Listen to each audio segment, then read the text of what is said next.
ምንድነው ነው ዩቲዩብ ካፍተናል ሰብስክራይብ አርጉ ገባ ገባ ብሎ አረፋርፍ ስላለ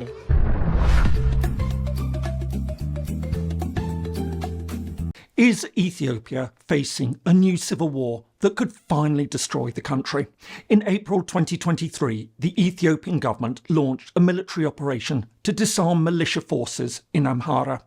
However, this seemingly routine action to impose order on an increasingly unstable area of the country sparked a major insurgency in the traditional heartland of the Ethiopian state. So, just how did a disarmament operation transform into one of Ethiopia's most pressing security challenges? Hello and welcome. If you're new to the channel, my name is James Kerr-Lindsay, and here I take an informed look at international relations, conflict, security, and statehood. While we often think of civil wars as conflicts between a group or a region and the central government, they can also arise in power struggles between different peoples and territories within a state, which the national government must then contain. In the most extreme cases, numerous different groups can fight each other in what can become an extraordinarily complex situation that can ultimately threaten the entire existence of a country. A good example is the conflict in the Ethiopian region of Amhara. Although the Amhara have traditionally played a central role in Ethiopia, over the past several decades, tensions have steadily grown between them and the central government, as well as with two of the other dominant groups in the Ethiopian state. All this has now come together in a conflict that could threaten Ethiopia's very survival.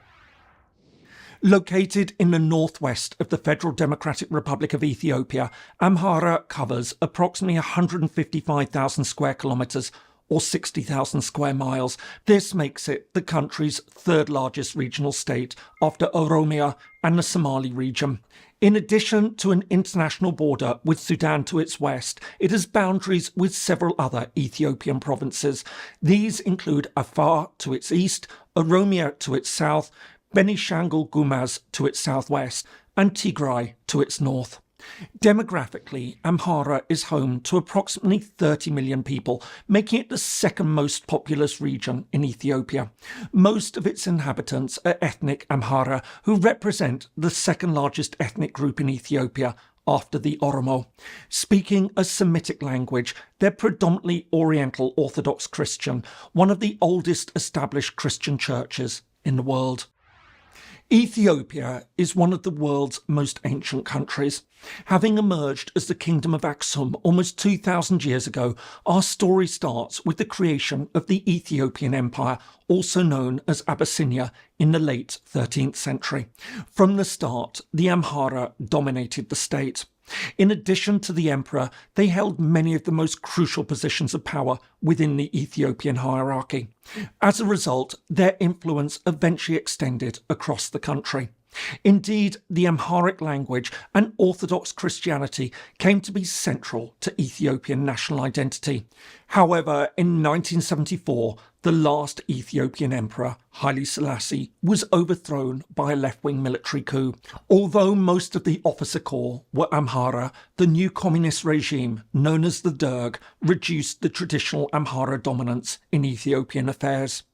This decline in Amhara fortunes was further cemented in 1991 when the Derg was overthrown by a coalition of ethnic militias led by the Tigray People's Liberation Front, the TPLF. In an effort to address the long-standing grievances of many of the country's minorities, the new TPLF government reorganised Ethiopia as a federation along ethnic lines. In 1995, Ethiopia was divided into 9 regions. Crucially, several areas traditionally controlled by the Amhara were now incorporated into the Tigray region. This Tigrayan dominance in the new federal system, as well as the land transfer, all fed Amhara resentment towards the central government. Arguing that their historic place in Ethiopia had been undermined, many Amhara now began to abandon their traditional support for an Ethiopian national identity and instead turned to Amhara nationalism, arguing that their interests needed to be better represented within Ethiopia as a whole. This Amhara resentment continued for the next 2 decades as the Tigrayans, who were in fact the 4th largest group in Ethiopia, continued to dominate the country. However, after years of control, their power eventually weakened, especially after the country's long-standing Prime Minister, Meles Zenawi, died in 2012. In 2018, a young ethnic Oromo, Abiy Ahmed Ali, became the new Ethiopian Prime Minister. At first, this change appeared to be a positive development for the Amhara. As well as being seen as a reformer and a moderniser, the new Prime Minister worked with the country's other ethnic groups to further reduce the power of the TPLF. All this came to a head in 2020. As the COVID pandemic raged, a dispute erupted between the federal government and the TPLF over the timing of national elections. After TPLF forces attacked a federal military base in the region, Abiy Ahmed ordered the Ethiopian National Defence Forces to take control of the area, a move that ultimately sparked what would go on to become a brutal 2-year civil war. It was at this point that Amhara spotted an opportunity. Although the war was between the federal government and Tigray, Amhara forces soon joined the fight. Seeing the conflict as a chance to reclaim the territories that had been given to Tigray in 1995, they seized control of the western part of the region. However, any hopes that the territory would be handed back to Amhara was short-lived. While the government finally defeated the TPLF in November 2022, the final peace agreement reached with the mediation of the African Union called for the withdrawal of non-Tigrayan forces from Tigray, including the Amhara militias from western Tigray. This perceived betrayal by the federal government fed even greater discontent amongst the Amhara. Many felt that their contributions to the war effort had been forgotten and that their historical grievances were again ignored. As a result, tensions now began to grow between Amhara forces and the central government. I hope you're finding this interesting. If so, please do consider giving the video a like and perhaps subscribing to the channel if you haven't already. It all really helps. Thanks so much. And now back to the video. Meanwhile, as relations deteriorated between the Amhara and the federal government, problems also deepened between the Amhara and neighbouring Oromo. At one level, this had been driven by political problems. In addition to suspicions that Abiy Ahmed was favouring his own ethnic group, distrust grew between the ruling Prosperity Party's Amhara and Oromo wings. There were also fears that the Oromo were trying to further undermine Amhara's influence in the country. For example, there was widespread anger when Oromo priests tried to break away from the Ethiopian Orthodox Church, which still uses Amharic as its working language.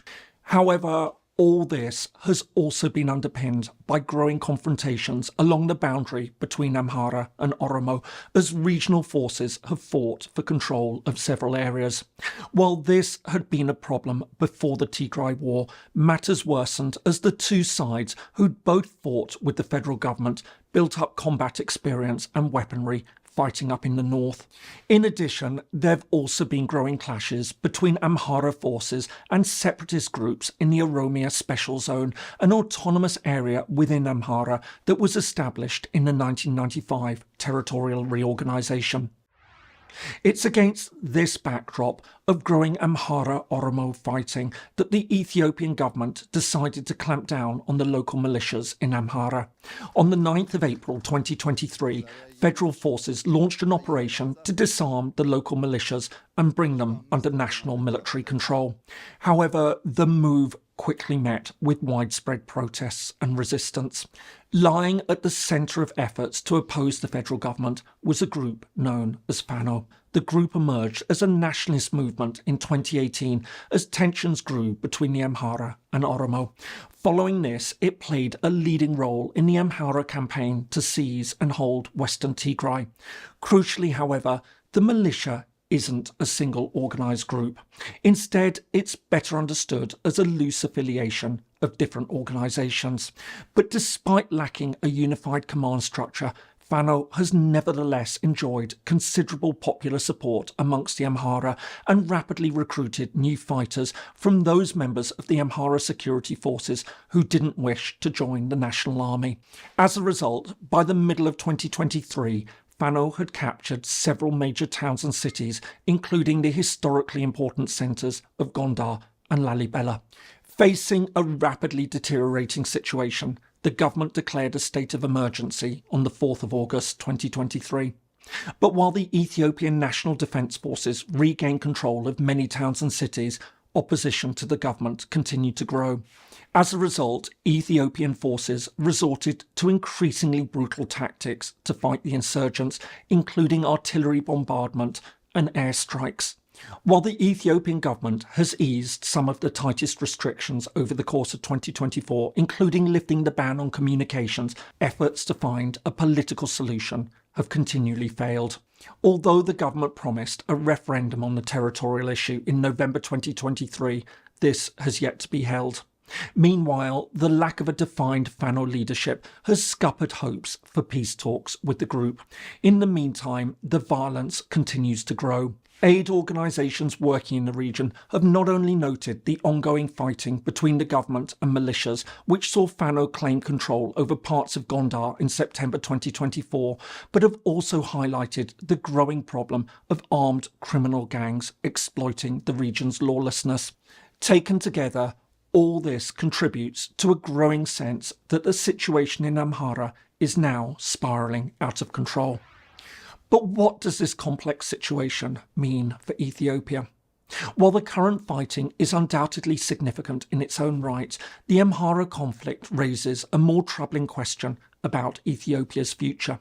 Could this be the conflict that finally ignites a wider civil war that spreads more widely and leads to the country's disintegration? In one sense, there are undoubtedly good reasons to worry. The Amhara are the second largest group in the country.